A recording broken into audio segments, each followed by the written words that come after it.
نہیں یاد رکھیں. جیسا آپ نے کہا کہ دین آسان ہے اور آسانی فراہم کرتا ہے، تو جو آسانی ہم کو شرعی طور پر مل سکتی ہے ہمیں اس کا فائدہ اٹھانا چاہیے. بالکل بالکل فائدہ اٹھا سکتے ہیں، اور یہی موقع ہے کہ ہم خدمت خلق کر کے، انسانیت کو خدمت دے کے، سروسز دے کر، بہرحال کیا دلیل ہے بھائی؟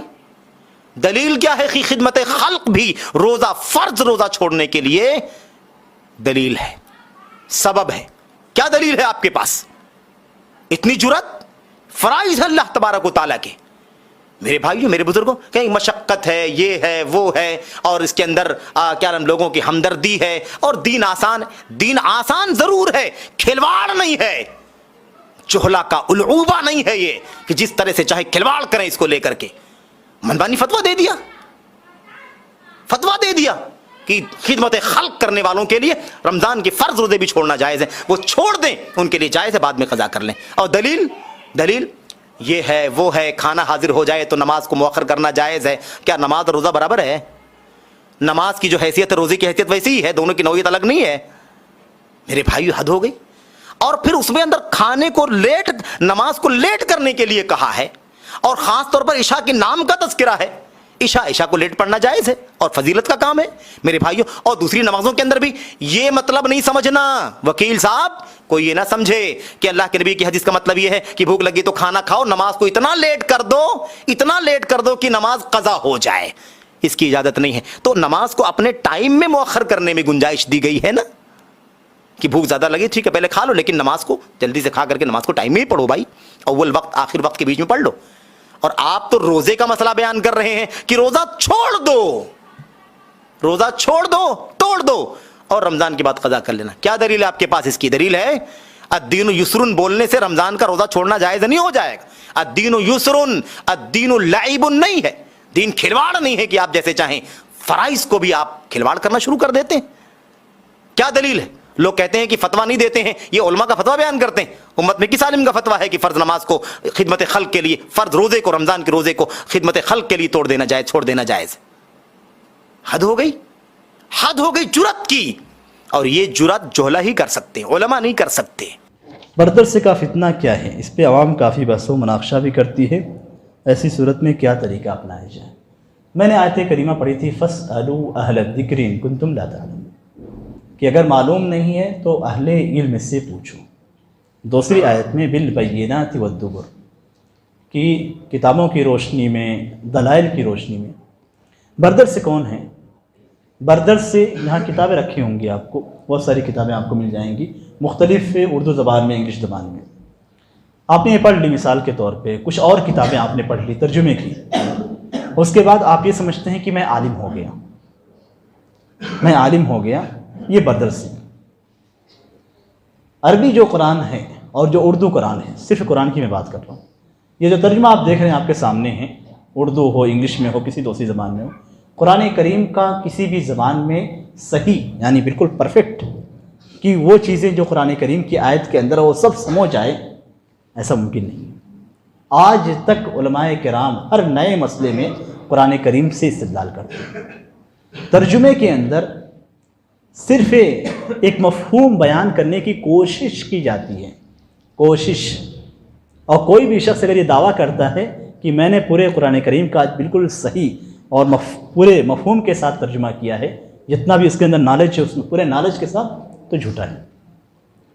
اب اگر کوئی شخص اسے پڑھتا ہے اور عربی قرآن کا کسی کو علم ہے، جو اسے پڑھے گا وہ ترجمہ ہی بتلائے گا آپ کو. آیت کریمہ سے کبھی ایک آیت کریمہ سے 70-80 مسئلے نکالے جاتے ہیں. بعض احادیث ایسی ہیں نبی اکرم صلی اللہ علیہ وسلم کی جن سے 300 مسائل نکالے گئے ہیں. اب اس کا ترجمہ کبھی نہیں نکال پائے گا، اس کا ترجمے سے آپ کبھی نکال نہیں سکتے. اگر عربی میں لام ذکر کیا گیا ہے، صرف لام ذکر کیا گیا ہے، تو اس لام سے آپ 10 مسائل نکال سکتے ہیں. کسی بھی آیت کو لائیے، اس آیت کے اندر اگر لام کو ذکر کیا گیا ہے، جو عربی زبان میں لام خاص مقصد کے لیے استعمال ہوتا ہے، تو نہ جانے کتنے مسائل آپ نکال سکتے ہیں اگر آپ عالم ہیں. یہ بردر سے کبھی نہیں نکال سکتے. دعوت و تبلیغ کا مسئلہ ایسا نہیں ہے کہ لوگ بالکل ہی دین نہیں جانتے ہیں یا علماء بالکل نہیں پائے جاتے. ان کا جو مسئلہ ہے وہ یہ کہ یہ اس حجت کے ساتھ، اس دلیل کے ساتھ آتے ہیں فیلڈ میں، یہ کہتے ہیں کہ دعوت کا کام نہیں ہو رہا، اس لیے ہم دعوت کا کام کر رہے ہیں۔ آپ ہندوستان کے اندر مدارس دیکھتے ہوں، کتنے مدارس ہیں، اور ہر سال ان مدارس سے طلباء فارغ ہوتے ہیں۔ کتنے طلباء ہوں گے؟ ان میں سے صرف 10% طلباء آپ کو مساجد اور مدارس میں پڑھانے کے لیے جاتے ہیں، صرف 10%۔ 90% جو طلباء ہوتے ہیں وہ مختلف کاموں میں اپنے آپ کو مشغول کر لیتے ہیں، گھر کا کاروبار ہے یا کہیں پہ جا کے دوسرے کاروبار میں، 90%۔ اب اگر آپ پہ مثال کے طور پہ دعوت کا کام کرنا چاہتے ہیں تو 90% کو لے آئیے، یہ طریقہ اس کا ہے۔ آپ یہ چاہتے ہیں کہ صرف ترجمہ پڑھ کر دعوت و تبلیغ کرے تو نہ آپ اس کے اہل ہیں اور نہ ہی آپ کے لیے جائز ہے۔ تو ترجمہ پڑھنے کے بعد آپ چاہیں کہ تبلیغ کرے تو تبلیغ آپ نہیں کر سکتے۔ بلغوا انی ولو آیا کا حکم علماء کے لیے ہے، جو اس آیت کو سمجھتا ہے۔ اس دور میں جب صحابہ کرام سے نبی اکرم صلی اللہ علیہ وسلم نے کہا تھا بلغوا انی ولو آیا، تو آیت کو سمجھنے والا وہ تھا، صرف ایسا نہیں تھا کہ وہ آیت کو سمجھ ہی نہیں رہا ہے بالکل۔ تو آپ بھی ایسے قرآن اٹھائیے، ایک کسی بھی شخص کو قرآن پڑھ کے بتا دیجیے، ہو گیا بلغوا انی ولو آیا۔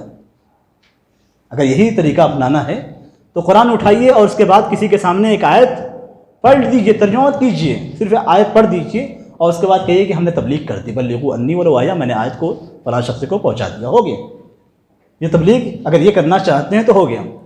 لیکن قرآن کریم کے اندر علی بصیرہ دعوت دینے کا حکم دیا گیا کہ ہم پہلے سمجھیں، سمجھنے کے بعد دعوت دیں، پہلے سمجھیں سمجھنے کے بعد۔ اور آپ یہ چاہتے ہیں کہ شارٹ کٹ طریقے سے آپ عالم بن جائیں، تو شارٹ کٹ طریقے سے کوئی عالم نہیں بنتا ہے۔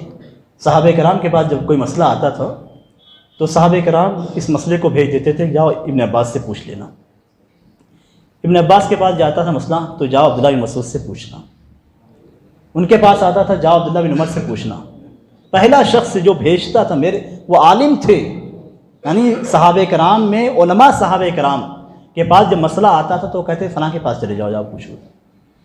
ان کے پاس پتہ ہوتا تھا کہ ہاں یہ میرے پاس اس کا یہ جواب ہے، لیکن اس کے باوجود دین کے معاملے میں بولنے میں اتنا احتیاط برتتے تھے کہ جواب نہیں دیتے تھے۔ اور سب بڑے بڑے صحابہ کرام، کبار صحابہ کرام جو علم میں یعنی آپ کہیں کہ مینارہ تھے، وہ ایک دوسرے کے پاس بھیجتے اور لوٹ کر پھر وہ شخص اسی پہلے عالم کے پاس پہنچ جاتا تھا، کوئی جواب دینے کی ضرورت نہیں۔ یہاں تو کھڑے ہو جاتے ہیں اسٹیج پہ، جو بولنا ہے بولے، جو کہنا ہے کہیں۔ تو یہ فتنہ بدر سے ہے حقیقت میں، اور اس طرح کے فتنوں کا توڑ عوام کو کرنا چاہیے۔ اس لیے کہ اگر وہ کسی بدر سے کوئی مسئلہ پوچھتے ہیں یا وہ شخص کھڑا ہوتا ہے اور کھڑے ہونے کے بعد کچھ بیان کرتا ہے اور غلط بیان کرتا ہے اور اس کے مطابق کوئی بھی شخص عمل کرتا ہے تو وہ شخص بھی ماخوذ ہوگا اور یہ بتانے والا بھی اللہ کے ہاں پکڑا جائے گا۔ اس لیے کبھی بھی کوئی مسئلہ پوچھنا ہے، کوئی بھی پروگرام دینی کرانا ہے تو علماء سے کرائیے۔ میں آپ کو سعودی عرب کی صورتحال بتلاتا ہوں تاکہ آپ کو سمجھ میں آئے کہ حقیقت کیا ہے۔ سعودی عرب کے اندر ہمارے ساتھ بہت سارے سعودی غیر سعودی پڑھتے تھے۔ یہاں پہ جو مدارس سے فارغ ہوتے ہیں ان کا لیول اور ہمارے ساتھ اس وقت جو پڑھتے تھے ثانویہ کے کلاسوں میں، دونوں کا لیول ایک ہوتا تھا، بلکہ ان کا علم زیادہ پختہ ہوتا ہے، اس لیے کہ مرحلہ وار ان کے یہاں دینی کتابیں پڑھائی جاتی ہیں، ان کا علم پختہ ہوتا ہے۔ لیکن کسی بھی ساتھی، کوئی بھی ہمارے ساتھ ثانویہ تک پڑھا ہوا طالب علم نہ کبھی اپنے آپ کو عالم کہتا تھا، نہ بھی کسی مسئلے کا جواب دیتا تھا۔ مجال ہے کہ کوئی بھی شخص ثانویہ سے پڑھا ہوا، آپ چلے جائیں آج سے اور آج بھی پوچھ لیجئے ثانویہ کے سے فارغ طلبہ سے، تو کبھی آپ کو جواب نہیں دے گا، حالانکہ اس کو پڑھایا جاتا ہے، لیکن اس کے باوجود وہ کہتا ہے یہ میرا کام نہیں ہے، ان سوالوں کا جواب دینا میرا کام نہیں، آپ جائیے علماء سے پوچھیے، علماء کمیٹی موجود ہے، علماء ہے۔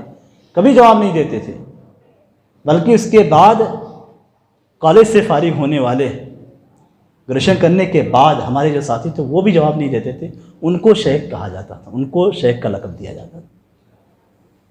یہاں جو مدارس سے فارغ ہوتے ہیں ہم شیخ کا لقب دیتے ہیں، ہم غلو کرتے ہیں، حقیقت میں غلو کرتے ہیں، اور یہ غلو نہیں ہونا چاہیے۔ یعنی جو مدارس سے فارغ ہیں وہ شیخ نہیں ہیں، شیخ ایک ڈگری ہے، ایک لیول ہے، اس لیول تک پہنچنے والا بھی جواب نہیں دیتا تھا۔ اس لیول تک آنا کہ اسے ساری چیزیں پڑھا دی جاتی تھیں لیکن پھر بھی جواب دینے کی جرت نہیں کرتا تھا. جاؤ عالم سے پوچھو.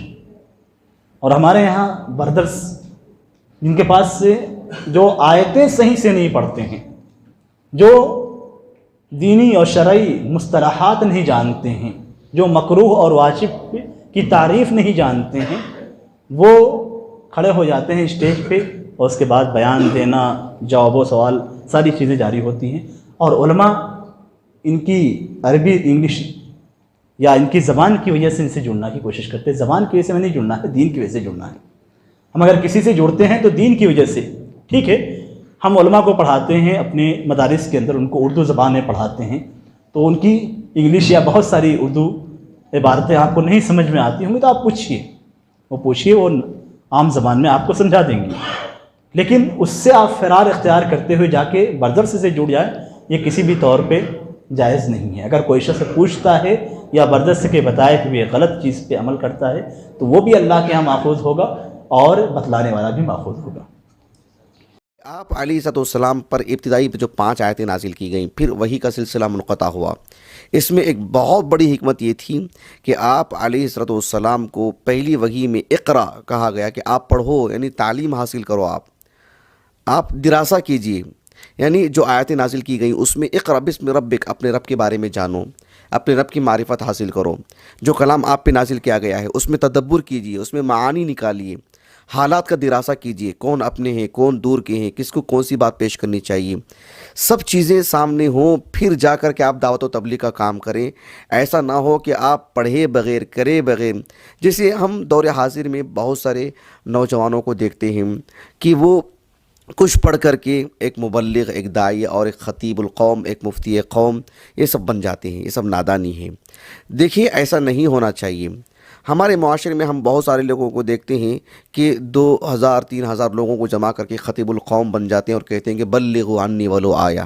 صحیح بخاری کی حدیث ہے, یہ کتاب المغازی کی, جسے کتاب المناقب کی, جسے کتاب احادیث الانبیاء کی, جسے عبداللہ بن عمرو بن عاص نے روایت کیا تھا رضی اللہ عنہما, کہ بلغوا عنی ولو آیا کا یہ مطلب نہیں ہے کہ آپ شریعت کا ایک حصہ جان لیں تو آپ خطیب القوم بن جائیں. آپ بتلائیے کہ آپ کے سامنے 2000 لوگ بیٹھے ہیں, ان میں سے کون ایسے لوگ ہیں جن کو ایک بھی بات نبی کی نہیں معلوم ہے؟ سب کو معلوم ہے, سب آپ کی جگہ میں آ کے کھڑے ہو جائیں. ایسی ہونے والی بات نہیں ہے. یہ ایک غلط فقہ ہے, یہ غلط سوچنے کا انداز ہے. یہ شریعت کے باب میں علم حاصل کرنا بہت اہم چیز ہے, پھر آپ دعوت و تبلیغ کا کام کریں. اس کا یہ مطلب نہیں ہے کہ آپ کو مثال کے طور پر آپ نے کسی کو چھینکتے ہوئے دیکھا, آپ بولیے کہ آپ کو الحمدللہ کہنا چاہیے. یہ مطلب ہے بلغوا عنی ولو آیا. یہ نبی کی حدیث ہے, ایسے سمجھاؤ. آپ کوئی ٹخنوں سے نیچے پہنا ہے, آپ جانتے ہیں, تو آپ بتلائیے کہ اللہ کے رسول نے اس پر وعید سنائی ہے صلی اللہ علیہ وسلم. یہ مطلب ہوتا ہے بلغوا عنی ولو آیا کا. یہ مطلب نہیں ہوتا ہے کہ آپ نے 2-3 باتیں پڑھ لیں, 2 سورتوں کا ترجمہ معلوم کر لیا, 2 حدیثیں معلوم کر لیں اور آپ جو ہے ممبر پر کھڑ گئے, آپ خطیب القوم بن گئے. آپ لوگوں کے پاس پھر مسائل کا دراسہ کرنے لگ گئے, آپ سوال کا جواب دینے لگ گئے. آپ یہ سب غیر دیانتداری ہے. یہ کام آپ کے علاوہ کون ہوگا جو نہیں کر سکتا ہے؟ سب کریں گے ایسے کام, پھر کیا ہوگا دین کا حلیہ؟ صحابہ میں ایسی عجلت سب چیزیں نہیں تھیں. پورے صحابہ, کل کے کل صحابہ پڑھنے پڑھانے کے لیے نہیں بیٹھے. وہی لوگ بیٹھے پڑھنے پڑھانے کے لیے, مسائل سمجھانے کے لیے, دین کے بارے میں بتلانے کے لیے, جن کے پاس علم تھا اور ٹھوس علم رکھتے تھے. صحابہ میں علم میں تفاوت تھا. وہ صحابہ جو ابھی اسلام قبول کیے تھے, ابھی ان کو پڑھنے کی ضرورت تھی, انہوں نے اس طرح کا کبھی ممبر نہیں سنبھالا. انہوں نے خود صحابہ میں آپ دیکھ سکتے ہیں یہ چیز. حالانکہ بحیثیت صحابی ہونے کا جو شرف ہے اس میں کوئی شریک نہیں ان کا, لیکن علم کی اگر بات کرتے ہیں تو کئی صحابہ تابعین کے پاس بیٹھ کر کے پڑھا کرتے تھے, سعید بن مسیب رحمہ اللہ وغیرہ کے دور میں. تو اللہ کے رسول پر 5 آیتیں نازل کی گئیں صلی اللہ علیہ وسلم, اس وجہ سے کہ آپ اچھی طرح سے دراسہ کریں, اچھے سے پڑھیں, پھر آپ جا کر کے دعوت و تبلیغ کا کام کریں. اسی لیے شیخ محمد بن صالح ابن عثیمین رحمہ اللہ نے ان کی جو اصول فی تفسیر جو چھوٹا سا رسالہ ہے, اس میں اول ما نزل, جو سب سے پہلے اللہ کے رسول پر کیا نازل ہوا صلی اللہ علیہ وسلم, اس مبحث میں آپ نے یہ بات لکھی ہے کہ آپ علیہ السلام کو اقرا کہہ کر کے آپ کو نبی بنایا گیا, اور یا ایھا المدثر کہہ کر کے جب دوسری وحی نازل ہوئی تو آپ کو رسول بنایا گیا کہ اب آپ جا کر کے دعوت و تبلیغ کا کام کر سکتے ہیں. اس سے پہلے آپ کو جو دعوت نہیں دی گئی. آپ علیہ السلام کو جو ابتدائی 5 آیتیں نازل تھیں, آپ مکلف نہیں تھے کہ آپ جائیں لوگوں میں بتلائیں, اپنی نبوت کا اعلان کریں. اور دعوت و تبلیغ کا کام کریں، نہیں، ابھی فی الحال ضرورت ہے علم کی. اسی لیے اللہ نے انبیاء کا تعارف کرواتے ہوئے کہا فَلَمَّا جَاءَتْهُمْ رُسُلُهُمْ بِالْبَيِّنَاتِ. یہ انبیاء کا مطلب یہ انبیاء کی خصوصیت ہے کہ بینات کی روشنی میں. تو ہم دیکھتے ہیں کہ بڑی تعداد میں لوگ یعنی مطلب ایک طرح کا مشغلہ بنا رکھے ہیں، ایک طرح کی مطلب حرص ہے، یہ بھی ایک طرح کی مطلب ہوا نفس کے شکار ہو جاتے ہیں کہ لوگوں کے سامنے گفتگو کرنا. دیکھیں گفتگو کا جو انداز ہوتا ہے وہ انسانوں کو ملتا ہی ہے. آپ کچھ حدیثیں یاد کر کے، آپ کچھ نصوص جوڑ کر کے، وہ بھی علماء کا تیار کیا ہوا، اس کو رکھ کر کے 2000 لوگوں کے سامنے کھڑے ہونا اور ممبر اور اسٹیج کا جو ہے خوف چلا جانا، یہ ایک عام سی بات ہے. اس کے لیے مسلمان ہونا ضروری نہیں ہے. ایک غیر مسلم 2 لاکھ لوگوں کا سامنا کر سکتا ہے، گفتگو کر سکتا ہے، ٹیلی ویژن پہ بول سکتا ہے. یہ عناصر اصل نہیں ہے کہ آپ 2 لاکھ لوگوں کو سنبھال سکتے ہیں کہ نہیں سنبھال سکتے. یہ اصل مسئلہ نہیں ہے کہ آپ کی گفتگو میں روانی ہے کہ نہیں ہے. یہ اصل مسئلہ ہے کہ شریعت کے آپ مقاصد کو سمجھتے ہیں نہیں سمجھتے ہیں، شرعی اصول کو سمجھتے ہیں نہیں سمجھتے ہیں، آپ نے سیرت کا دراسہ کیا ہے نہیں کیا ہے، آپ اس کو اہل علم سے لیے ہیں کہ نہیں لیے ہیں. یہ بنیادی چیزیں ہیں. اس سے پہلو تہی برت کر کے اس کو نظر انداز کر کے آپ اس پہ زور دینے کی کوشش سمجھتے ہیں کہ ہم 2 مسائل ہم بھی بتلا لے سکتے ہیں، 2 چیزیں ہم بھی کر لے سکتے ہیں. ایسے مسائل معاشرے میں معلوم رکھنے والے کئی افراد مل جائیں گے آپ کو. تو یہ مطلب نہیں ہے بلغوا عنی ولو آیا کا، یہ غلط سمجھ ہے لوگوں میں. لوگ مسند بچھا کے بیٹھے ہوئے ہیں اور اسی حدیث کی آڑ میں. سبحان اللہ العظیم، کتنی نادانی ہے یہ. تو اللہ کے رسول پر جو فطرت الوحی کا جو معاملہ تھا واللہ عالم، ایک حکمت یہ بھی ہو سکتی ہے، ایک بڑی حکمت ہو سکتی ہے کہ پہلے آپ علم حاصل کر لیں، اچھے سے پڑھ لیں، استعداد اور اچھی تیاری ہو، پھر آپ دعوت و تبلیغ کے لیے جائیں. اس کے لیے اگر دیکھا جائے تو 2 اور 2.5 سال والی جو روایتیں ہم نے آپ کے سامنے سنائی ہیں، یہ تو ایک نبی کے لیے چند ایام میں بہت بڑی بات ہوتی ہیں. تو 2.5 سال والی اگر بات کرتے ہیں تو ایک لمبا عرصہ ہے. اس میں پڑھنے کی اگر بات آتی ہے، اس میں دراسے کی بات آتی ہے، اس میں تعلیم اور تعلم کی بات آتی ہے، تو واقعتاً ایک بہت ہی سنجیدگی والا پہلو ہے سوچنے کے لیے.